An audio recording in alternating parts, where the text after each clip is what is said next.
कुछ क्वेश्चंस ऐसे आ रहे हैं जो सिर्फ आप एग्जामिनेशन हॉल में ही अटेम्प्ट कर सकते हैं, आप उसकी तैयारी नहीं कर सकते। अच्छा, प्रोसेस ये है कि आप टेस्ट सीरीज को यूज करें अपनी कंटेंट और अपनी अप्रोच को इम्प्रूव करने के लिए। परफेक्शन के पीछे ना भागें। कोई नोट्स परफेक्ट नहीं होता क्योंकि आप तैयारी कर रहे हैं, आप कंटेंट राइटर नहीं है। कई बार ऐसा होता है जब आपका रिजल्ट एक्सपेक्टेड नहीं होता, आप इंटरव्यू स्टेज तक जाएं, वापस खाली हाथ लौटना पड़े। आप मेरे साथ 3 बार ऐसा हुआ। प्रीलिम्स क्वालिफाई किया, 5 मेंस गया, 5 इंटरव्यू तक गए। फिर नंबर ऑफ टेस्ट सीरीज लगाया, उससे सीखा। टेस्ट सीरीज की एनालिसिस में मैंने ऑनलाइन प्लेटफॉर्म्स का काफी यूज किया। जैसे क्वेश्चन एनालाइज करेंगे तो हर सब्जेक्ट में कुछ ऐसे टॉपिक्स मिल जाएंगे जहां से क्वेश्चन की फ्रीक्वेंसी ज्यादा है। स्टैटिस्टिक्स ये कहता है कि आप मैक्सिमम अटेम्प्ट करें। अगर आप ज्यादा अटेम्प्ट करते हैं तो आपके मार्क्स कहीं ना कहीं कम अटेम्प्ट करने से ज्यादा ही मिलेंगे आपको। एलिमिनेशन टेक्निक इसमें वही है कि एजुकेटेड गेस ले सकते हैं। आपको थोड़ी बहुत नॉलेज तो होनी चाहिए। यूपीएससी हमसे क्या गलत करवाना चाह रहा है। अच्छा, आपको ये डिसाइड करना है कि आप किस चीज के लिए चैट जीपीटी की मदद लेना चाहें। आप चैट जीपीटी को एक बहुत ही अच्छा रिसोर्स है जिसको आप यूज कर सकते हैं अपनी अंडरस्टैंडिंग बढ़ाने के लिए। बहुत बढ़िया। आने वाले टाइम में जो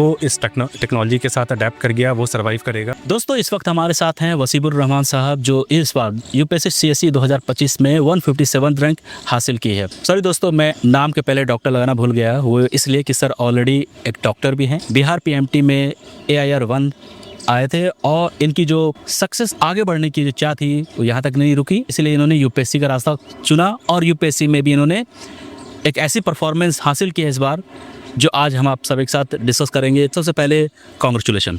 thank you so much sir, thank you so much. 9, 10 और 11, 12 की पढ़ाई करी JMU से। यस।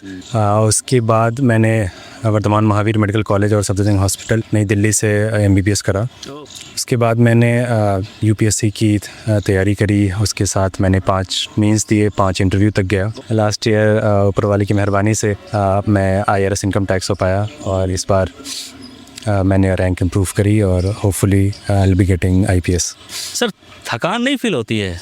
इतनी मेहनत, 5 6 5 इंटरव्यू, 5 प्रीलिम्स, मेंस, इतनी सारी चीज़ें, आप थके नहीं? कभी आपको नहीं लगा यार छोड़ देते हैं, इतना कितनी मेहनत करें, क्या करें, छोड़ दें, ऐसा कभी लगा? जिद थी नहीं करना है? कई बार ऐसा होता है जब आपका रिज़ल्ट एक्सपेक्टेड नहीं होता और आप इंटरव्यू स्टेज तक जाएं, वापस खाली हाथ लौटना पड़े आपको। मेरे साथ 3 बार ऐसा हुआ। अच्छा, तो कहीं ना कहीं वो चीज़ उस टाइम थोड़ा आपको सेटबैक फील होता है, बट अल्टीमेटली आप अपने पर्पस को याद करते हैं कि आपने किस पर्पस से तैयारी स्टार्ट करी थी। एज अ डॉक्टर आपके पास बहुत ही लिमिटेड अपॉर्चुनिटीज़ हैं, लिमिटेड स्कोप है अपनी सर्विस देने का, और सिविल सर्विसेज एक ऐसा प्लेटफॉर्म है जो आपको उस सर्विस के स्कोप को बढ़ा सकता है। हज़ारों लाखों लोगों की ज़िंदगी आप बदल सकते हैं। मैंने सारे प्रीलिम्स लिखे, 5 प्रीलिम्स क्वालिफाई किया, 5 मेंस गया, 5 इंटरव्यू तक गए। लास्ट ईयर भी रिजल्ट आया और इस बार फॉर्चुनेटली इससे अच्छा रिजल्ट आया। मतलब कंसिस्टेंट रहे अपने परफॉर्मेंस, इसीलिए लगा आपको कि you are very close to crack this. तो एक बार और देते हैं, आप फाइनली पहुंच गए। सर ये बताइए कि घर में कौन कौन है, फैमिली के बारे में बताइए। हमारी एक जॉइंट फैमिली है, एंड सब बिग फैमिली है। वही मुजफ्फरपुर? जी, मुजफ्फरपुर बिहार में। और सारे भाई बहन, मेरे पेरेंट्स, सब कुछ मिलाकर, बच्चे वगैरह सब मिलाकर अराउंड 25 मेंबर्स हैं हमारी फैमिली में। Joint family. And it is for me it is a very big support system, especially when you are going through these kind of tough phases in your life. आपके पास family है और जो हर level पे आपको support करने के लिए तैयार है। आपके पास वो लोग हैं जिनसे आप हर तरीके की बातें शेयर कर सकते हैं। हर लेवल एक हायरार्की बनी हुई है कि किस प्रॉब्लम का सलूशन किस लेवल पे हो सकता है। तो फैमिली का काफ़ी सपोर्ट रहा है। जितनी भी प्रीवियस ईयर क्वेश्चंस थे उसको मैंने सिलेबस वाइज काफ़ी अच्छे से मैप कर लिया था। सिलेबस काफ़ी लिमिटेड होता है, मतलब कंसाइज फॉर्मेट में लिखा हुआ है। सो मैंने उसकी लिस्टिंग करी, जो टॉपिक्स थे उन टॉपिक्स की लिस्टिंग करके मैंने उस पर नोट्स बनाए, कि कंटेंट इकट्ठा किए, और उसके साथ फिर इसको मैंने कंबाइन किया टेस्ट सीरीज़ से। Adequate number of test series लगाया, उससे सीखा। उसको टेस्ट सीरीज़ की एनालिसिस में मैंने ऑनलाइन प्लेटफॉर्म्स का काफ़ी यूज़ किया। OneNote का यूज़ किया, माइक्रोसॉफ्ट वर्ड का यूज़ किया, और इससे क्या हुआ कि मैं थोड़ा प्रोडक्टिव हो पाया, एफिशिएंट हो पाया, टाइम को बचाया मैंने। और फिर मैंने कुछ एरियाज़ ऐसे आइडेंटिफाई किए जो काफ़ी पूछे जाते हैं प्रीलिम्स में। जैसे वो एक मतलब मैंने एक हाई यील्डिंग टॉपिक्स की लिस्ट है, अच्छा, तो वो मैंने लिस्ट क्रिएट करी फॉर एग्जांपल। खुद से क्रिएट करिए। हाँ, मतलब दैट अगर आप प्रीवियस ईयर क्वेश्चंस एनालाइज करेंगे तो हर सब्जेक्ट में कुछ ऐसे टॉपिक्स मिल जाएंगे जहाँ से क्वेश्चंस की फ्रीक्वेंसी ज़्यादा है। उसको इग्नोर नहीं कर सकते। हाँ, हर दूसरे तीसरे साल आपको उसमें से क्वेश्चन मिलेंगे आपको। तो वो अगर टॉपिक्स आप सेग्रीगेट कर लेते हैं, उसके अच्छे नोट्स बनाते हैं, क्योंकि ये टॉपिक्स क्या है, अगर एक नॉर्मल आप बुक से पढ़ें तो उस पर उतना ही एम्फेसिस होगा जितने दूसरे टॉपिक्स पे एम्फेसिस है।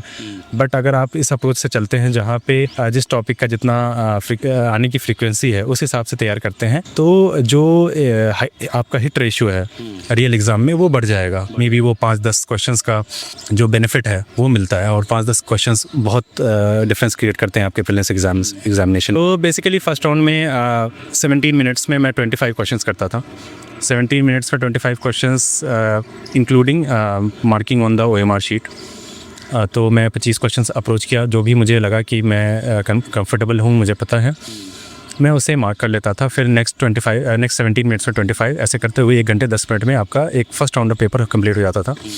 फिर नेक्स्ट 15 मिनट्स में मुझे एक से लेकर 50 तक क्वेश्चन मैं रिवाइज़ करता था, जिसमें कुछ क्वेश्चन जो मुझे लगता था कि जहाँ पे डाइसी है, जहाँ पे मैं एक कॉल ले सकता हूँ, वो मैं सॉल्व करता था। फिर नेक्स्ट 15 मिनट्स में बाकी के 50 क्वेश्चन। सो 1 घंटे 40 मिनट में आपका 2 राउंड कंप्लीट हो गया। फिर आपके पास 20 मिनट बचे, आप 5 मिनट लास्ट का छोड़ ही दें, 15 मिनट माने, तो उस 15 मिनट में आपके पास जो भी क्वेश्चंस बच जाते हैं आप उसको फाइनली अटेम्प्ट करें, और लास्ट में इंश्योर करें कि आपने सारे क्वेश्चंस नहीं, जो बच जाते हैं और मुझे नहीं आ रहा, क्या करें प्रूफ? सर, मेरा अप्रोच ये रहा है इन सारे प्रीलिम्स में कि अगर आप सीरियस एस्पिरेंट हैं, आपने एडिक्वेट तैयारी करी है, आपको नॉलेज है मोर और लेस हर सब्जेक्ट की, तो स्टैटिस्टिक्स ये कहता है कि आप मैक्सिमम अटेम्प्ट करें। मैंने अपने पूरे अटेम्प्ट्स में 98-99 से नीचे क्वेश्चन अटेम्प्ट नहीं करे। बड़े रीज़न बीइंग कि मुझे ऐसा लगा कि अगर मैं क्वेश्चन छोड़ता हूँ तो उससे मुझे कोई बेनिफिट नहीं है, और अगर मैं नेगेटिव मार्किंग भी तो है ना जी, तो यही आपको एक डिसाइड करना पड़ेगा कि आपकी तैयारी किस लेवल की है।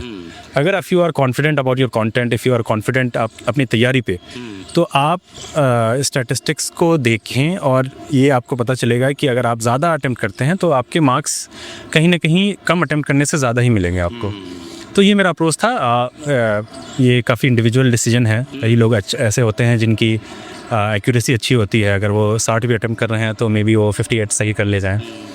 बट मेरे साथ ये था कि मुझे हमेशा ज़्यादा अटेम्प्ट करना मुझे ज़्यादा कंफर्टेबल लगा, और that has given me results comfortably. मैंने जितने भी प्रीलिम्स थे वो 110 से लेकर 130 के अराउंड सारे स्कोर रहे हैं मेरे। एलिमिनेशन टेक्निक इसमें वही है कि आप एजुकेटेड गेस ले सकते हैं। आपको थोड़ी बहुत नॉलेज तो होनी चाहिए, अदरवाइज कैसे करेंगे? जी, जितने भी सब्जेक्ट्स हैं उसके बारे में नॉलेज होनी चाहिए।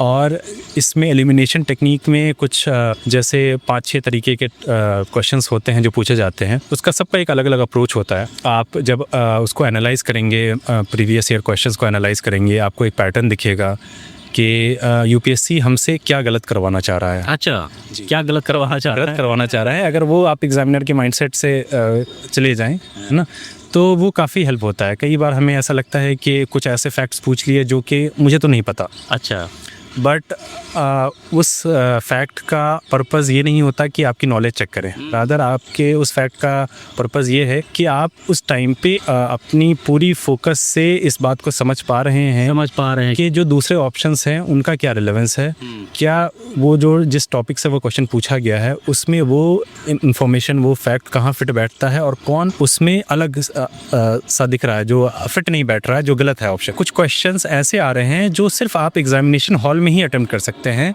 आप उसकी तैयारी नहीं कर सकते। अच्छा, बहुत ऐसा क्वेश्चन। किस तरह के क्वेश्चन आता है? कोई एग्जांपल?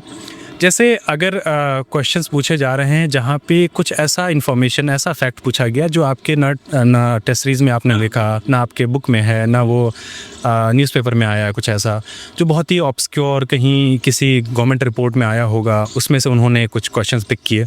बट उस क्वेश्चंस को पूछने का मकसद ये नहीं है कि आपको वो गवर्नमेंट रिपोर्ट जाकर पढ़नी है, रादर आपकी अवेयर लॉजिक, हाँ, जो आपकी इन्फॉर्मेशन, जो नॉलेज आपके पास ऑलरेडी है, उस नॉलेज को कैसे यूज़ करके आप एक कंक्लूजन ड्रॉ कर सकते हैं कि क्या ये पॉसिबल है या पॉसिबल नहीं है। बहुत बढ़िया है। तो अगर वो चीज़ आप वो चीज़ की एनालिसिस अगर आप कर पाते हैं तो फिर इस तरह के क्वेश्चन काफ़ी होते हैं एग्जामिनेशन में जो आप सही सॉल्व कर सकते हैं without having special knowledge about those. Test series लगाने के बाद हम मार्क्स एनालाइज कर लेते हैं, मार्क्स देख लेते हैं, एक सेंस ऑफ सेटिस्फैक्शन मिल जाता है कि नहीं अभी ठीक है, अच्छा रेंज है। या अगर ख़राब रेंज होता है तो हमें लगता है कि नहीं बहुत मुश्किल लग रहा है। बट प्रोसेस ये है कि आप टेस्ट सीरीज़ को यूज़ करें सिर्फ अपनी कंटेंट और अपने अप्रोच को इम्प्रूव करने के लिए। तो मैंने क्या करा कि टेस्ट सीरीज़ के जितने सॉल्यूशंस थे उसको मैंने प्योरली PDF फॉर्मेट में पढ़ा और फिर मैंने माइक्रोसॉफ्ट वन नोट यूज़ करा। उसमें मैंने टॉपिक वाइज सब टॉपिक वाइज सारे वैसे इन्फॉर्मेशन फैक्ट्स को मैं उसमें ऐड करता चला गया सो दैट लास्ट में मेरे पास कुछ ऐसा नोट्स बन 1000-2000 का पेज का बल्क ना रहे। मेरे पास वन नोट रहे। मैं अगर पॉलिटी पढ़ रहा हूँ तो पॉलिटी में अगर वही उसी आपने जो स्क्रीनशॉट लिया उसी पे वैल्यूएशन करते हैं। हाँ, मतलब वो ऐसे थे कि अगर पॉलिटी का मेरा नोट्स इधर है राइट साइड में, तो लेफ्ट साइड में मेरे पास आईपैड है जिसमें मेरे पास उस वन नोट पे सारे वैल्यू एडिशन कंटेंट जो मैंने टेस्ट सीरीज से सीखे हैं वो साथ पैरेलली खोलकर मैं बैठा हूँ। अगर मैं ये चैप्टर पढ़ रहा हूँ तो ये मैंने वैल्यू एडिशन देखा और फिर आई मूव्ड कि इससे क्या होता है कि आपको जो वो लास्ट में जो बंडल बन जाता है टेस्ट सीरीज़ के सॉल्यूशंस का, जो लास्ट में कभी रिवाइज़ नहीं हो पाता, वो मैं कुछ इस अप्रोच की वजह से मेरा जो रिवीजन का ये था फ्रीक्वेंसी थी वो बढ़ गई। बहुत इंपॉर्टेंट है नोट्स बनाना, मतलब प्रीलिम्स और मेंस दोनों के लिए नोट्स बनाना बहुत इंपॉर्टेंट है। अगर हम नोट्स बनाने बैठें कुछ ऐसे सब्जेक्ट्स की जिसके ऑलरेडी नोट्स मार्केट में आपको मिल रहे हैं, जो अच्छे तरीके के नोट्स समरी नोट्स मिल रहे हैं, तो वो खुद से ना बनाया। खुद से बनाने में आपका बहुत सारा टाइम वेस्ट होगा। तो मैं क्या करता था कि जैसे कुछ क्लासिकल बुक्स हैं लाइक लक्ष्मीकांत हैं या नितिन सिंघानिया है, इसके कुछ समरी नोट्स मिल गए मार्केट में, बट समरी नोट्स क्या है, दे आर नॉट गुड, मतलब परफेक्ट नहीं होते, उसके भरोसे आप नहीं बैठ सकते। तो मैं क्या करता था कि अगर मैंने लक्ष्मीकांत को कंफर्टेबली 2-3 बार पढ़ लिया, देन मैं फिर अपने वो समरी नोट्स निकालता था, चैप्टर वाइज मैंने खोला, मुझे लगा कि लक्ष्मीकांत में मैंने ये चीज़ हाईलाइट कर रखी है, ये इंपॉर्टेंट है, वो मैंने समरी नोट्स में देखा, मुझे लगा कि ये समरी नोट्स में ये सारे 4 पॉइंट्स लिखे हुए हैं जो इंपॉर्टेंट है, मे भी 1-2 पॉइंट नहीं लिखे होंगे, तो मैं क्या करता था कि वो मैं हाथ से लिख लेता था उस। बहुत बढ़िया। इससे क्या होता था कि मुझे ज़ीरो से स्टार्ट नहीं करना पड़ा है। I have some already content which is available, और क्योंकि मैंने उसको लक्ष्मीकांत से मैच कर लिया तो वो मेरा पर्सनलाइज नोट्स बन गया। अब उसमें मैं कुछ एडिशन कर सकता हूँ, कुछ सब्सट्रैक्शन कर सकता हूँ, कुछ निकाल सकता हूँ, कुछ हटा सकता हूँ।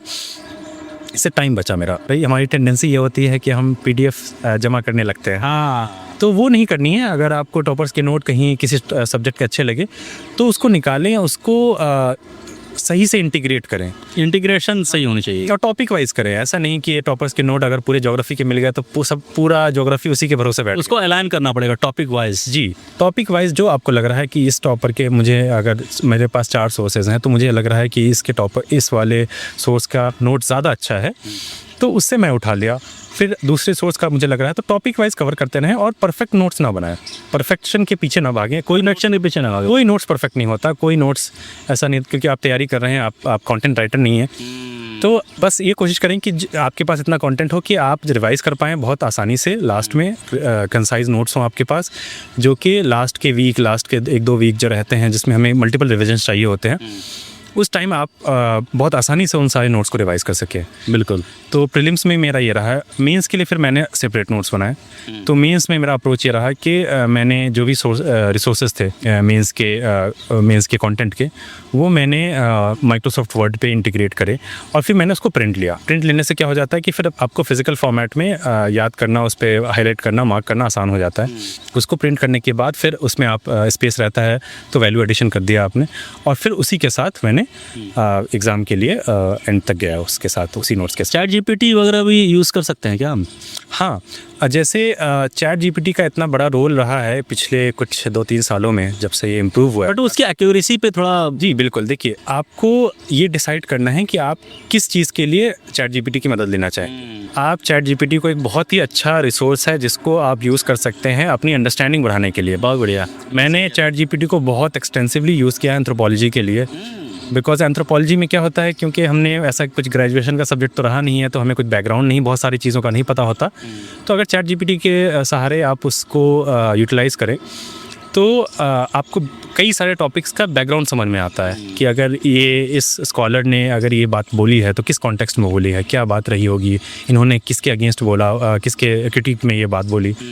तो और किसी भी टॉपिक से दूसरे टॉपिक्स का क्या इंटर रिलेशन हो सकता है, तो वो समझने में बहुत हेल्प हुई है मुझे चैट जीपीटी से। तो अगर चैट जीपीटी को आप बहुत ही स्मार्ट तरीके से अगर स्मार्ट तरीके से यूज़ करना पड़ेगा। जी बिल्कुल। टेक्नोलॉजी क्या है, काफ़ी डिसरप्टिव टेक्नोलॉजी है।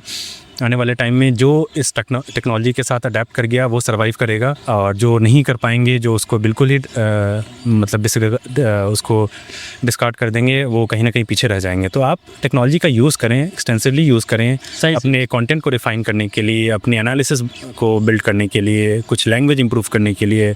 आप एग्जांपल के लिए आप एस्से के कंटेंट इतना अच्छा कंटेंट आपको चैट जीपीटी से मिल सकता है।